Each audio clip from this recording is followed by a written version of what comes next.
forced or compelled to go, and making her stand. But I need to do it in a way that is actually not hurtful to the actor. So they need to convey force, and she needs to convey resistance. Somebody come here, I'm going to be the woman. I need a couple people to push me. Come push me. Yeah, not too hard. So you make the gesture of pushing me. Actually, make sure I don't escape to the other side too. So.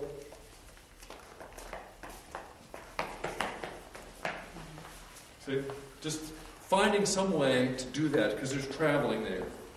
And then, this is fun. I did this with 600 people once. So the actors had a bunch of people from Diocesan Convention in Arizona, and I had the cast up on stage. But I took these 8 lines, and I cut them into little strips, and I made 20 copies of every strip and sent them out into the 600 people. So, 1, 2, 3, 4, 5, 6, 7, 8. 1, 2, 3, 4. So, that's who you are. 1, 2, 3, 4, 5, 6, 7, 8. You're also 1. You're also 2. You're also 3. You're also 4. So I put those things completely out of this huge gathering of people in a hotel ballroom, dead, terrible space. And I said, okay, we've come to this line. I want you to call out your line as I raise my hand. Teacher. This woman was caught. We got her. In the very act of committing adultery. Now, in the law, Moses commanded us to stone such a woman. 7. Oh, am I 7? So... what do you say? Okay, and I want, actually, I think, what do you say? Because the questions are going to contradict Moses. Do you hear the difference? Mm-hmm. Yeah. Not what do you say, so what do you say? Okay. Now, let's do it again with a little more energy. You know what we're doing? Teacher. This woman was caught. We got her. In the very act of committing adultery. Now, in the law, Moses commanded us to stone such women. So... what do you say? Right? No, not Saul. Saul? Yeah, it's fine.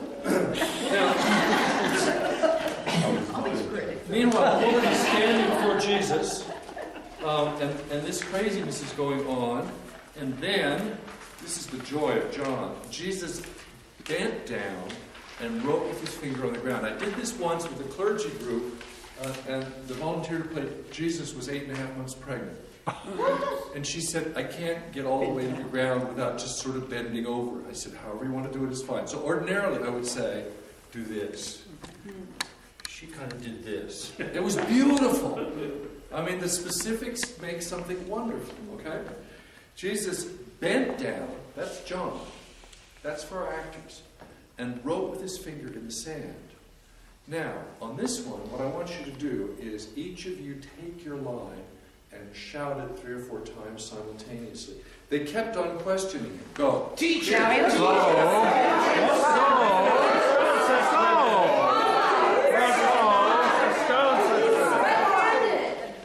And Jesus straightened up and said to them, etc. So I had about 200 people doing that in this huge auditorium, and it was terrifying. Simplest little thing.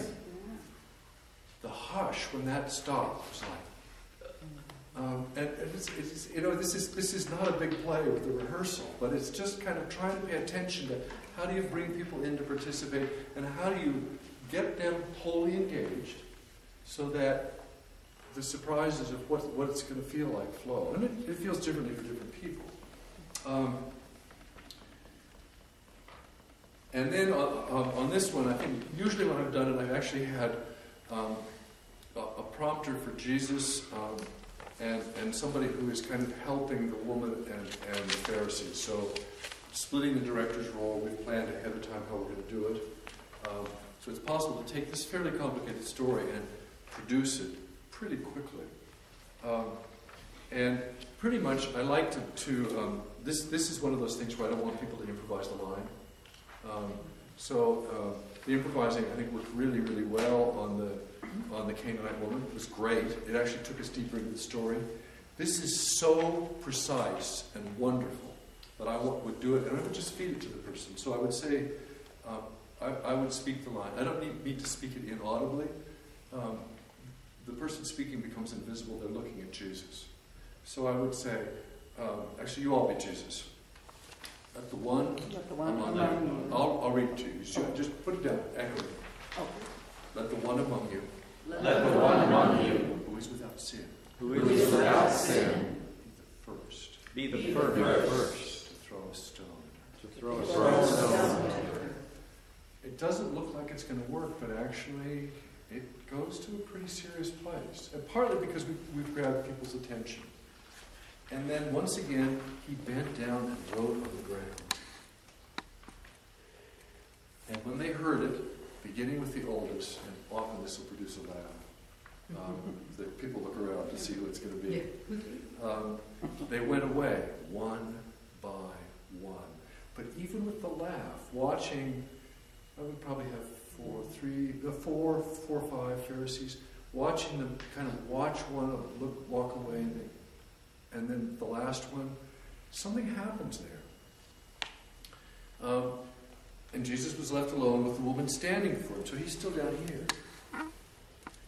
And here's a place where I have always asked the woman, what are you going to do? So I said, what do you want to do? And it's interesting that the actor in that position always knows what she wants to do. And she'll say, do you make eye contact with him? Do you want to communicate with him? Do you want to make a gesture to run away? He's going to stop her because he has something to say to her. But it's a fascinating moment of tension. And it's not there in the text as such. But in terms of how the thing is going to unfold, it's important. And then Jesus is going to straighten up. So he actually speaks, this is John. This is very John. It's specific that he's speaking from down here. I'm not making that up. That's what the gospel says. Woman, where are they? And him straightening up. That's what happens. So John is full of that kind of detail. And it's the interesting stuff that actually gets people fully engaged in embodying it. She doesn't say anything. Has no one condemned you?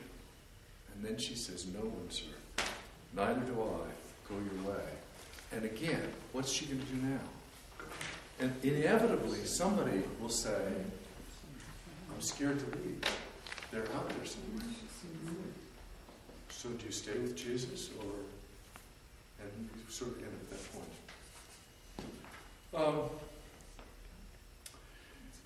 The Good Samaritan follows here. The Good Samaritan obviously is a parable, not a story of Jesus, but a story Jesus told.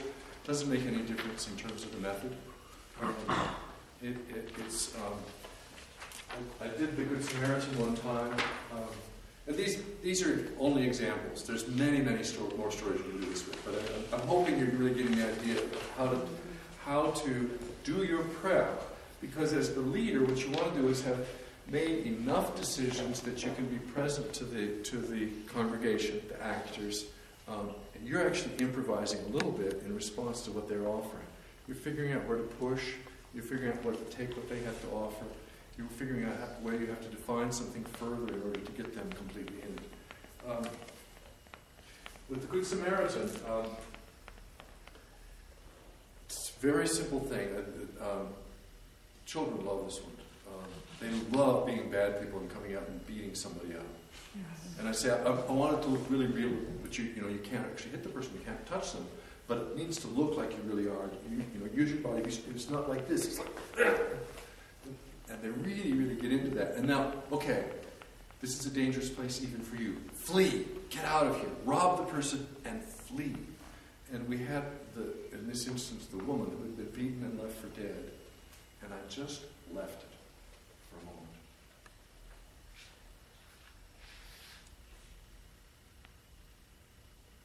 And then I said, is it a Levite first? I can't remember. Priest. And a priest came down the road. And here's another little place where I put in commentary.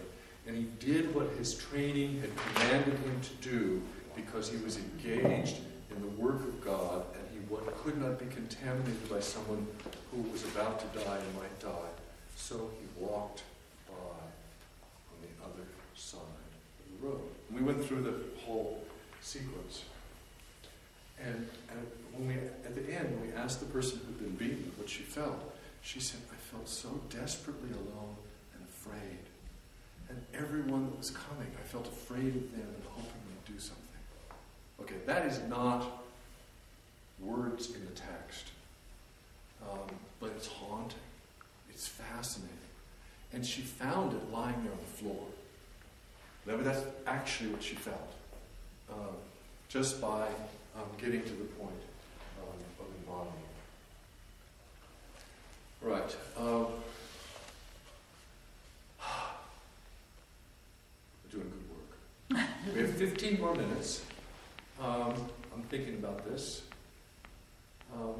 We are in the big group. We're going to do the parable of the sower tomorrow, and tonight we're going to do the fisherman. That one. I'm thinking. I think if you all are willing to be volunteers tonight, just to prime things a bit, we're going to design the Jesus and the Fisherman tonight. So I've got a decent idea of what I'm going to want to do. You've seen the kinds of things that I want to work with, and I'm not going to do that here. Is that all right with you? Mm-hmm. So, in essence, the enactment tonight is going to be the completion of the workshop for us. And instead, we're going to do the one that I said we're going to do at the beginning, which is the parable of the sower. I don't think it's in there. I'm pretty sure I developed this after we finished the book.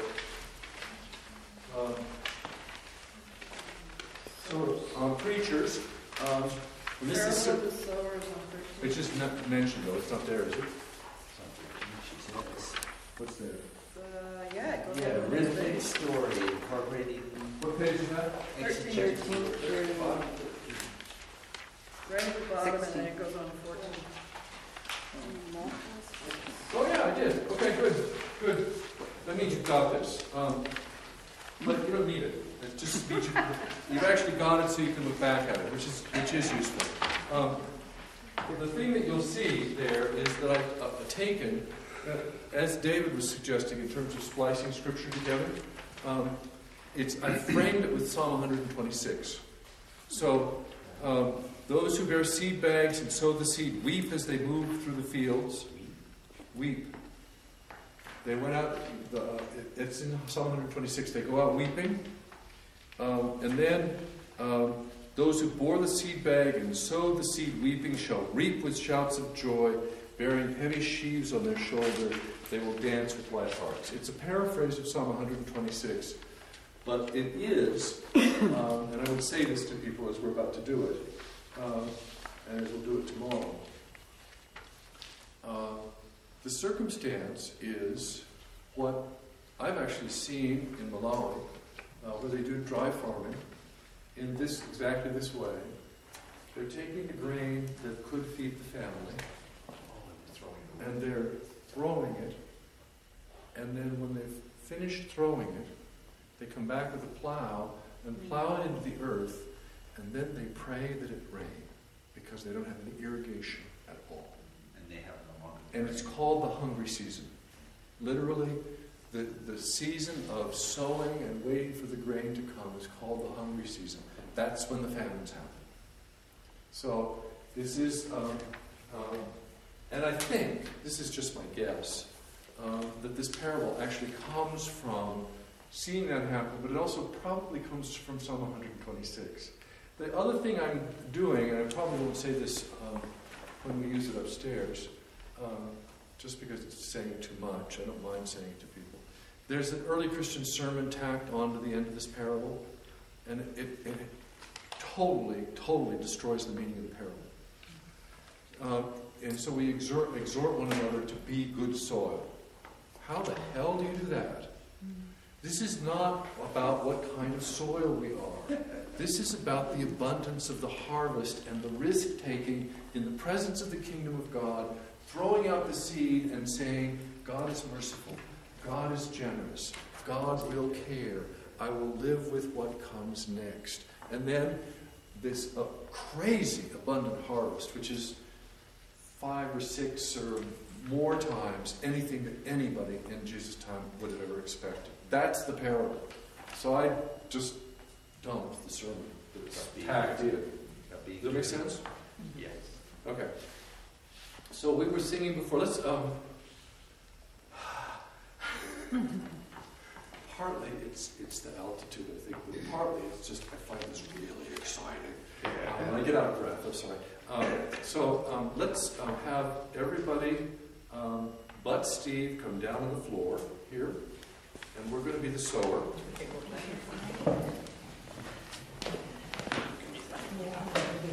I wouldn't want to call me Bud. How are you?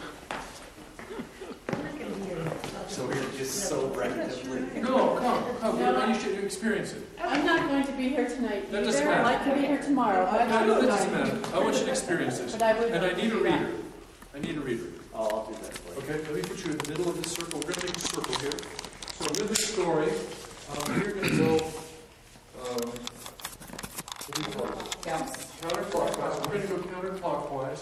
I'm going to start us singing, God bless every step, God bless the earth, God bless every step. Walking in time. God bless the earth. You have a seed bag. You're throwing seed from it. God bless every step.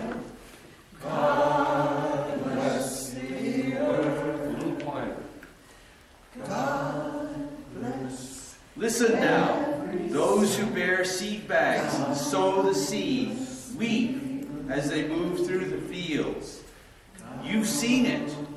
A sower went out to sow, and as he sowed, some seeds fell on the path, and the birds came and ate them. Other seeds fell on rocky ground, where they did not have much soil, and they sprang up quickly, since they had no depth of soil. But when the sun rose, they were scorched, and since they had no root, they withered away.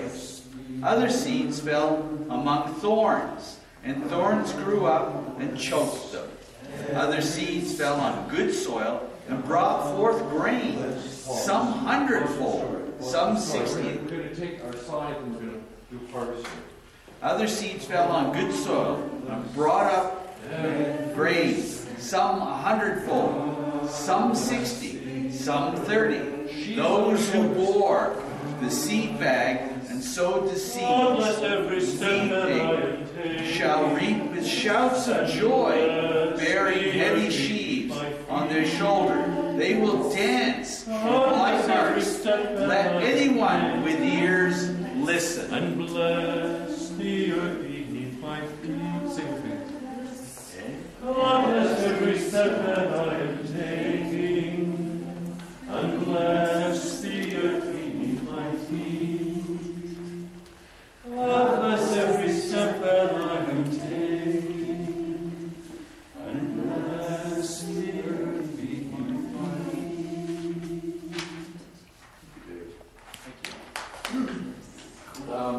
Interesting to do a little run through here. I think I may need to have 2 readers upstairs to get reading simultaneous to get enough volume. I'm reluctant to use this. Maybe we need to. I don't know. Thank you all.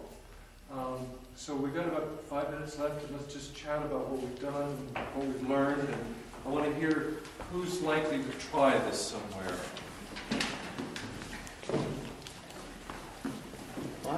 I think I'll try it for Monday, Thursday. Great. Or maybe for the other time when we just read scripture, which is awfully boring, but oftentimes we'll do the whole story at Palm Sunday. I don't know if that Palm Sunday story would lend itself or not. The Palm Sunday story creates more like a rhythmic story. I mean, it's basically, we've got a procession, and the people singing or shouting, Hosanna to the Son of David, Hosanna in the highest. And so it does lend itself, if you can get some drums going,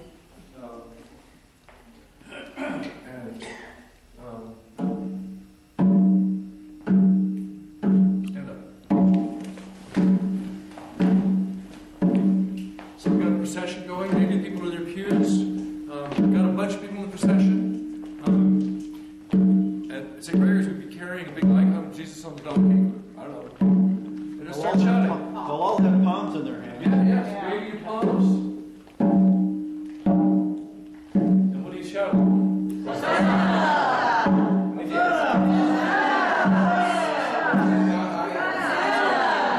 It's a rhythmic story. It doesn't have a plot to it. It's a moment. It's a moment and an action, and a repeated action. But it does transform it to bring it to life in their bodies. Yes. And you could be, if you've got a musician who wants to write a really simple refrain, if you have a choir, you can actually learn the simple refrain, have the congregation learn it, so you could be singing that. Whatever. Yeah. Yeah. I've got a weird question. Good. All of the, when we acted out, what do you do about getting people out of the emotion they felt or out of the character? Oh, like I felt dirty after having made fun of the Syrophoenician. Yeah, good. That's a great question. It's a great question. I will do the same thing when I'm working with kids in Christmas pageant. And I'm used to doing, we've developed a pageant tradition where we have 5 rehearsals and little kids learn lines and stuff like that. And I try to get them to fully embody what's going on. And I will say to them something, okay, now I want to talk to the actor. Okay, now I'm talking to Mary. So when I'm asking, Joe, how did you feel? What I'm hearing is Joe, the actor, saying, I felt dirty being in that part, doing that thing. Okay, great. So kind of acknowledging, but we're also letting people know that there's some distance there. So, the Pharisees, there's some villains in these stories, and you need people. I've never heard children regret being the thieves that fall on the... it's just too much fun. Kind of let some stuff out. But I have heard people say, I felt really uncomfortable doing that. And I will say, good. That's really interesting. That tells us something about a layer of the story. And I hope the memory of that goes with you, but of course that's not you. Or something like that. Yeah, good. There's something about using the body, even when we were doing that first story, when you asked what I was feeling, I referred to what I was feeling when I was standing. Mm-hmm. But later as I was thinking, that whole kneeling action, I don't kneel in front of anybody, ever. But it brought out, and then I felt, it was kind of interesting the second time around, and I missed my line because I was feeling very defiant about having to be down on my knees. But when I rose up, and that defiance is when she... So, I mean, the whole physicalness of that brought out something. Jenny, that's beautiful. That is absolutely beautiful, because at this point we're actually talking about the gospel text. Mm-hmm. The text gives her defiant language and makes her take a submissive, subservient posture. So, bitchy is great. How does a really determined, bitchy woman get herself down on her knees and from that position of down say, pal, you're not getting out of here without doing something for my kid. And at one level saying, I'm not the kind of person that does that. And at another level saying, I'll do anything. For what this takes, I will do even this. And it's your body. It's actually your body that opens that up. There is this odd way, and there's a spectrum from method acting where what I need to do is to go deep inside and find the feelings and then figure out how I move from those feelings. And this which is Jacques Lecoq and some other actors, starting with the gestures. Jacques Lecoq and Marcel studied with the same teacher. So it's a mime. It teaches mime primarily. But he's also was interested in training actors to use the body to find and communicate feeling. And so if you get the gesture down just right, there's a The Sting. You guys know the film The Sting? Yes. Yeah. Okay, so it's an old film. Yeah. My 25-year-old actor son watches films, including good old films, and he tells me what's going on, which is fascinating. And he said, the scene where Robert Redford meets the woman that he sleeps with, who turns out to be the person who's been hired to assassinate him. Remember that? And he's sitting in the coffee shop, and he picks up his spoon and stirs his coffee with the handle of the spoon. It's just this amazing little moment, which I had never noticed. Josh pointed it out to me. Clearly, Redford created this oddity of the character. It isn't that he made a mistake. That's what he does. For whatever reason, not that Robert Redford does that, but the character does that. And it communicates a kind of sense of outsider, weird purposefulness or something. I don't know. So he finds this gesture, and you go, oh. Or maybe you don't even see it, but somehow you capture something that feels it. The body takes us interesting places. And so the work, in this instance, the work of the actor, the director, or if you're actually using this as a full acting method with a company of actors, the work of the actor and the actor with the director is to find the gestures that we can repeat to find our way into the feeling. And then all kinds of discoveries happen about the feeling. I have a question. Sure. How did you decide to make the Syrophoenician woman itchy? How did I decide that?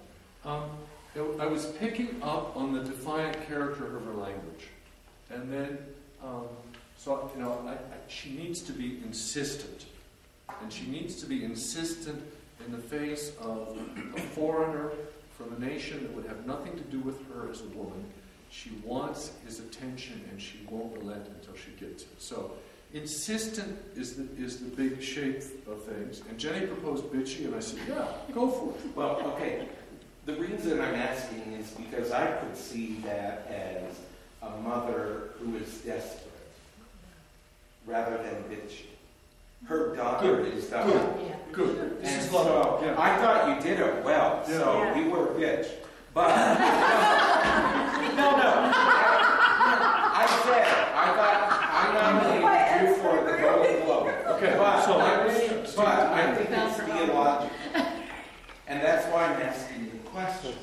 Because as pastor, director, I think the way you interpret that is theological. Yep. And I think that has a huge impact on... So, I think that what we came up with and offered is within the range of what you're talking about. The question is, how does this woman find in herself the resources to hang in when he won't even give her the time of day? The reason she's going to do that is that this is a mother who loves her child and she's desperate. That's fine. I'm not disagreeing with that at all. But what resources are there? Now, she could be imploring. The problem is the text is defined. So, you could do that. You know, here, give me Jesus. It isn't too fair! That's more in your territory. Rather than, it's too fair! Right? Yeah. One's kind of whiny.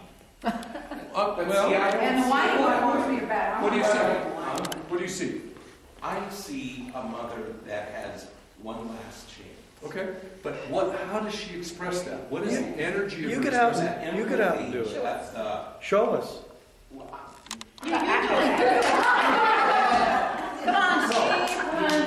on, Steve. want to. This is hugely valuable. You have I'm just trying to figure out how he created. you have the image in your head, so you show up. Jenny, with you're that Jesus image. again? Okay. Yep. I have. I just said Okay, so did she fall at his feet first, and then it's not fair to No, take the children? She falls first. Okay, so Okay. fall at the feet. It's not fair to take the children's food. Oh, it's not fair to take the children's food and give it to the dogs. It is too fair. I mean, I Oh, would that's put fair. a lot of emotion. I'm weeping. Okay, I'm, good, you know. It is too fair, but there wasn't. But it's more What I'm pleading. seeing there, this is incredibly valuable. Uh-huh. I think all of these options could feel authentic. All of these options could be authentic. The language, and I will insist on this, the Greek is perfectly clear. She is not saying yes or but. There's no cowering or wishfulness to it.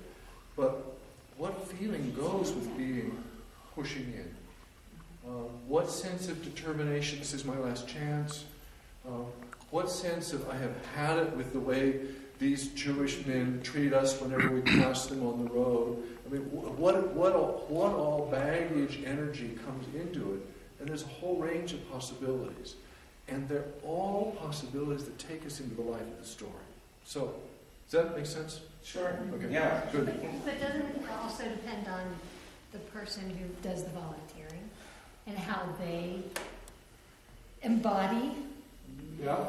the role or how they feel it? Yeah. So, But it's still. Jenny, And so how much Jenny, do who's you... been incredibly cooperative and a real leader in this group and very generous, did offer the word bitchy and said she wanted to do that. So that's great. Right. So So when you're working so, but with such little time, how do you...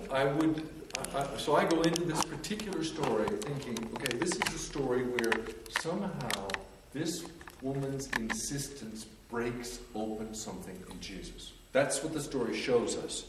And I will not let us do the story without her being insistent. So I'll push for that. And different people are going to interpret that very different ways. Right. And I was going to follow up with, so doesn't it partially, isn't it, doesn't it impact what you're going to preach, or what you're going to preach is the way you want to dramatize? Okay, and so what I told you is when I do this, I don't preach a sermon at all. It becomes What I do is this is us entering into the text and experiencing the text together, finding a common mind or a shared experience, and then reflecting, not what did you think, but what did you feel? And teasing that out and getting the texture of that from the congregation, maybe doing it again. Sometimes, if that what did you feel is particularly rich and somebody comes up with something, I'd really like to see it if we did it this way, I would probably say, let's do it once more. And I would say, Steve, do you want to be the lead? And I think I hear something here really interesting. It's another possibility. Let's do it again. And then just end with an amen. Yeah. Okay. So It's how powerful. How much intro do you give to, we're doing this story today, and then you just start asking people, or how much of an Pretty intro? much. I like raising people's anxiety just enough that we're kind of off balance and ready to work together. And if I go up too high, it's going to be hard to get volunteers. I don't offer a lot of reassurance. And I have to say, okay, we're going to do, if they don't know it's coming, today we're going to enact this story before our eyes, and I need some people from the congregation who are going to be the players. Don't worry, I'm going to give you real clear instructions about what to do. It'll be fun. And then I just start recruiting volunteers. Have you ever had time where they didn't volunteer, or you were like Janet, left? it's beautiful. No, I never have had that happen. I've had to wait a while sometimes. And I've had to say, something like, I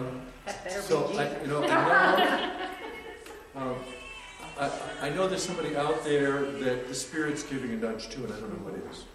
Or I might be saying, now, I can't quite tell whether what I'm hearing is, gosh, I hope it's not me, or I wish I could do this, but I don't want to volunteer again. But whichever one of those it is, it might be that you're the person, and I'll just wait. Kind of look at people, like, is there a volunteer? I mean, it's just kind of, kind of look in faces and just wait. And what's actually important about that, really important about that, is it is crucial to our work. Giving invitations and trusting the Spirit. That's really what we're doing. So, okay. It's useful for you to hear if you enter this with absurd confidence, trusting God, it will work.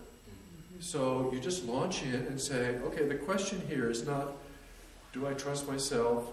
Do I trust the people? We are held. It's going to work. And you just wait and it'll come.